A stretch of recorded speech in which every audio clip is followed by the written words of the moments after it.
14 दिसंबर रविवार शाम 5:34 पर बीजेपी के सोशल मीडिया हैंडल्स पर एक पोस्ट हुआ।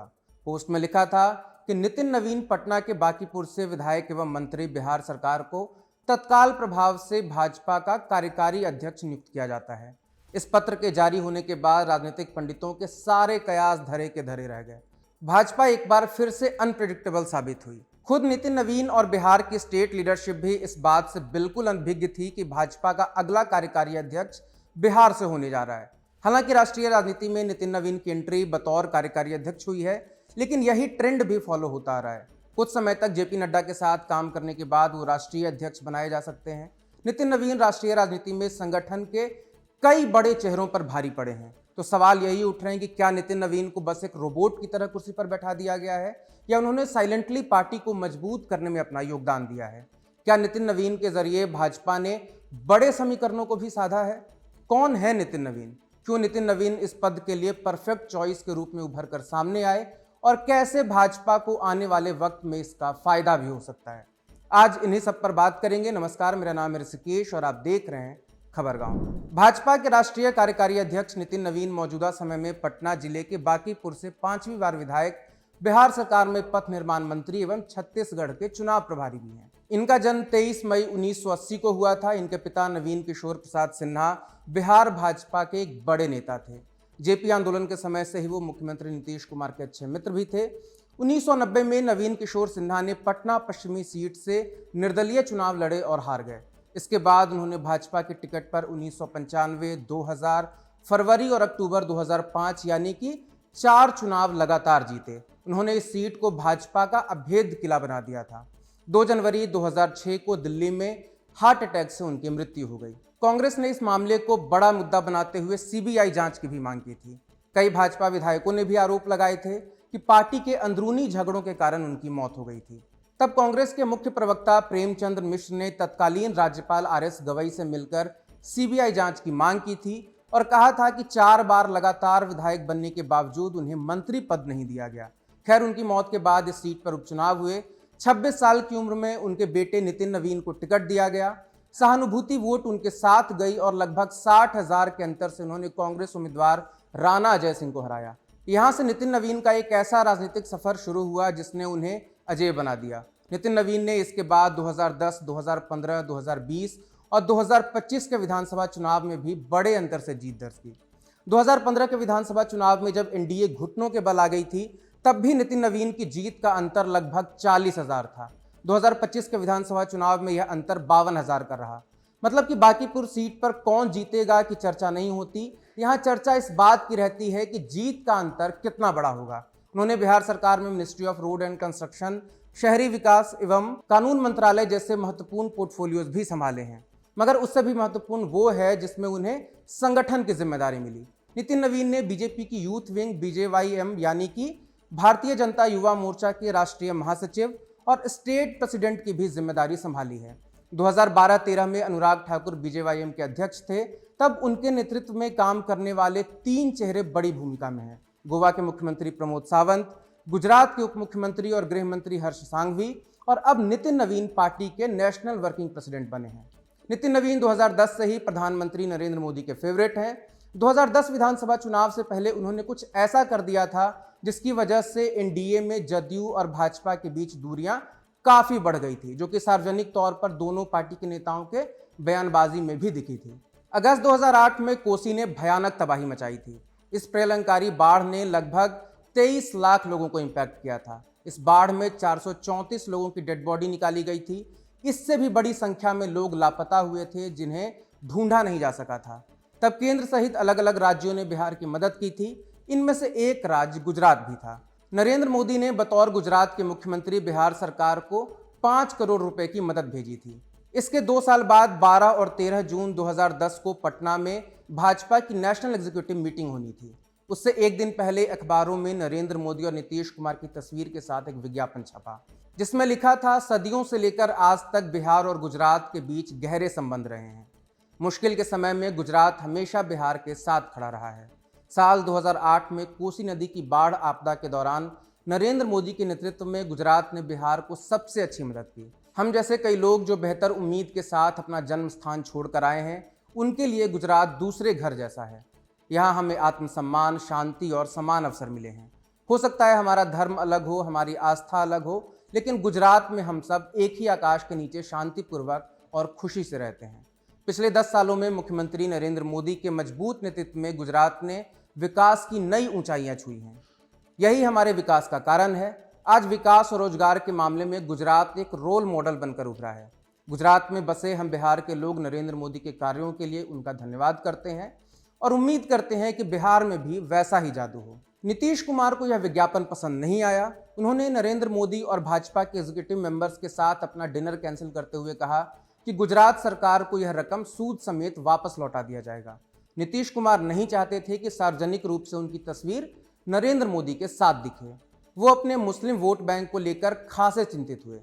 यह विज्ञापन तब बिहार भाजपा के कोषाध्यक्ष और एमएलसी दिलीप जायसवाल ने छपवाया था। इसके अलावा कई व्यापारियों ने भी इन तस्वीरों का इस्तेमाल करते हुए विज्ञापन छपवाए। तब नितिन नवीन ने भी इस तस्वीर का इस्तेमाल करते हुए पटना में होर्डिंग्स और पोस्टर्स लगवाए थे। कहा जाता है कि इसके बाद से ही वो नरेंद्र मोदी के करीब आए थे। इसके बाद से नितिन नवीन को कई बार नीतीश कुमार पर हमलावर होते हुए देखा गया। जब भी भाजपा विपक्ष में रही, नितिन नवीन नीतीश कुमार पर तीखे हमले करने से कभी पीछे नहीं रहे, मगर एक बार उनका आमने सामने फेस ऑफ हो गया। अगस्त 2022 में जब नीतीश कुमार एनडीए छोड़कर राजद के साथ सरकार बना ली, तो भाजपा के नेता सदन में उनका विरोध कर रहे थे। उनमें से एक नितिन नवीन भी थे। नीतीश कुमार ने कहा, बैठो, तुम क्या जानते हो, जिस दिन तुम्हारे पिताजी की मृत्यु हो गई थी तो पूरे पटना में 18% वोट हुआ था, तब तुम जीते थे, तब तुम्हारे साथ हम लोग थे। आपके पिताजी के साथ हमारे कितने पौराणिक संबंध थे। हम सरकार में आए तभी उनका डेथ हो गया, तभी ने तुमको बनाए थे जी। बोलो मत, चुपचाप सुनो।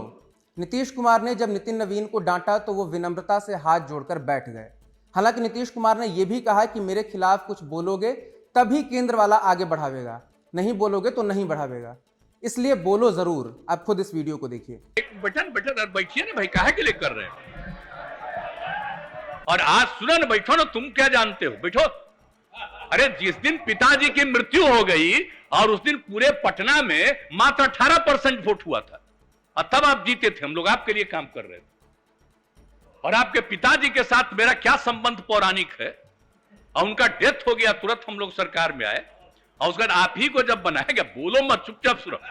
हम कितना प्रेम करते रहे, कितना सम्मान देते रहे। आज बार-बार बीमारी बैठो ना यार। अगर देखो बोलना नहीं, बोलना जरूर, बोलोगे तभी केंद्र वाला कुछ आगे बढ़ावेगा, नहीं अगर मेरे खिलाफ बोलोगे तो कोई नहीं आगे बढ़ावे। अब नितिन नवीन ने बिहार भाजपा में ही कई सीनियर लीडर्स को पीछे छोड़ते हुए शीर्ष पर अपनी जगह बना ली है।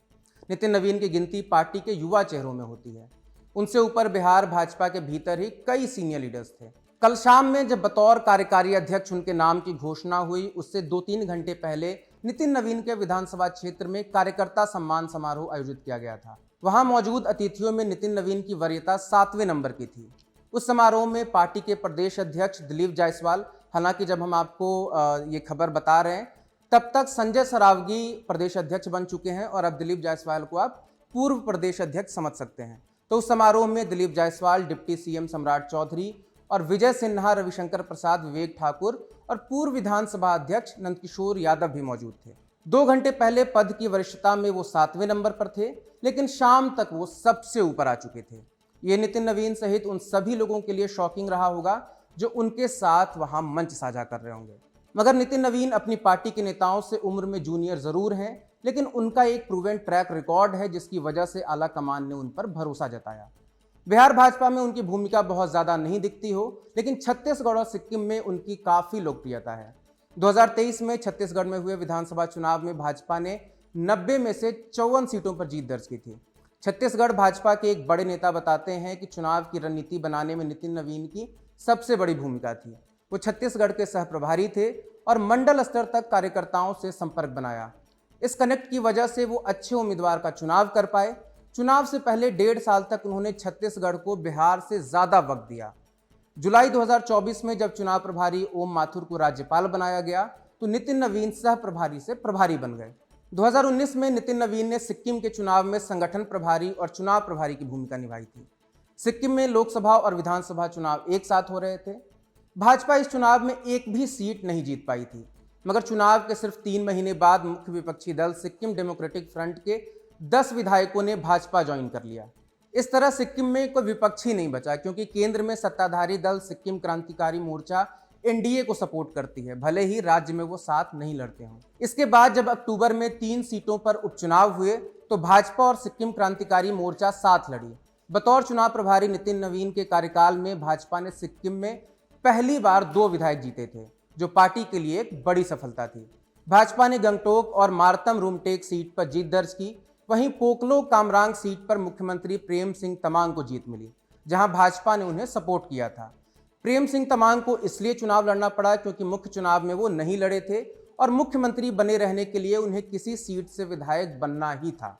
यह सीट खाली हुई थी एसडीएफ के नेता और पूर्व मुख्यमंत्री पवन कुमार चामलिंग के सीट छोड़ने से। उन्होंने मुख्य चुनाव में नामची, सिंघीथांग और पोकलो कामरांग 2 सीटों से चुनाव लड़ा था। तो चाहे सिक्किम में ऑपरेशन कमल को सफल बनाना हो या फिर सत्ताधारी दल के साथ गठबंधन करके पहली बार 2 सीटें जीतनी हो, कुछ ऐतिहासिक काम नितिन नवीन के पोर्टफोलियो में जुड़ ही गया। इनके इसी ट्रैक रिकॉर्ड से प्रभावित होकर अमित शाह ने उन्हें दिल्ली विधानसभा चुनाव में भी महत्वपूर्ण जिम्मेदारी दी। मगर इस ट्रैक रिकॉर्ड के बावजूद ये जिम्मेदारी राजनीतिक पंडितों के लिए काफी शॉकिंग था, क्योंकि केंद्रीय मंत्री धर्मेंद्र प्रधान, भूपेंद्र यादव और प्रहलाद जोशी इस फहरिस्त में काफी आगे चल रहे थे। नरेंद्र मोदी और अमित शाह ने नितिन नवीन को आगे बढ़ाकर कई समीकरणों को एक साथ साधा है। सबसे पहला कारण कि नितिन नवीन की छवि काफी साफ सुथरी है, संगठन के लिए काम करते हैं तो पब्लिक कनेक्ट भी काफी अच्छा है, स्वभाव से काफी अनुशासित हैं तो वो अपनी हदों को बखूबी समझते हैं, बहुत कम उम्र में अच्छा ट्रैक रिकॉर्ड रहा है, इसलिए संघ और भाजपा दोनों ने ही उनके नाम पर सहमति जताई।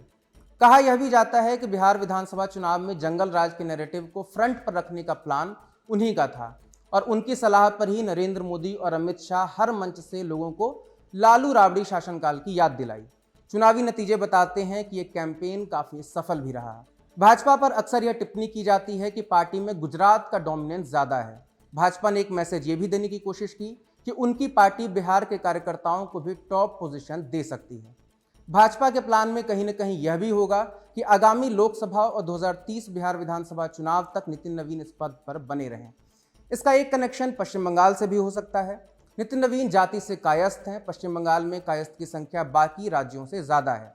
ऐसे में अगर वो बतौर अध्यक्ष विधानसभा चुनाव में उतरते हैं तो भाजपा की तरफ कायस्थ वोट का मोबिलाइजेशन संभव हो सकता है। कयास ये भी लगाए जा रहे थे कि अगर जेडीयू को 15-20 सीटें कम आती तो एनडीए की तरफ से नितिन नवीन को भी मुख्यमंत्री बनाया जा सकता था। इंडियन एक्सप्रेस से जुड़े वरिष्ठ पत्रकार संतोष सिंह बताते हैं कि नितिन नवीन को कार्यकारी अध्यक्ष बनाकर भाजपा ने अपने सेकंड जनरेशन में इन्वेस्ट करने का सोचा है। उन्होंने एक नेतृत्व को तैयार करने के लिए फिलहाल कार्यकारी अध्यक्ष बनाया है, ना कि पूर्णकालिक। बतौर कार्यकारी अध्यक्ष पार्टी उनके कामकाज और आउटकम को देखेगी, लेकिन जाहिर तौर पर पार्टी ने उनका पुराना काम देखा होगा। फिर भी यह काफी शॉकिंग है, मतलब यह सबके लिए शॉकिंग है। तो आज भाजपा के राष्ट्रीय कार्यकारी अध्यक्ष का आगमन दिल्ली में हुआ। वो पटना से दिल्ली पहुंचे। दिल्ली पहुंचकर भाजपा मुख्यालय में जब उन्होंने पदभार ग्रहण किया तो राष्ट्रीय अध्यक्ष जेपी नड्डा और केंद्रीय गृह मंत्री अमित शाह ने खुद उन्हें कुर्सी पर बैठाया। नितिन नवीन के लिए कल का दिन जैसे सरप्राइज भरा रहा, उनके लिए आगे और भी कई सरप्राइज इंतजार कर रहे होंगे। नितिन नवीन फिलहाल 2007 के वो महेंद्र सिंह धोनी हैं जिनकी टीम में सचिन, गांगुली, द्रविड़ और लक्ष्मण जैसे कई सीनियर खिलाड़ी होंगे। सबके साथ समन्वय बनाकर वो पार्टी को कैसे आगे ले जाते हैं, वो देखना बड़ा दिलचस्प रहेगा। फिलहाल इस वीडियो में इतना ही। इस वीडियो को रिकॉर्ड किया था हमारे साथी आनंद ने। आप देख रहे थे खबर गांव। नमस्कार।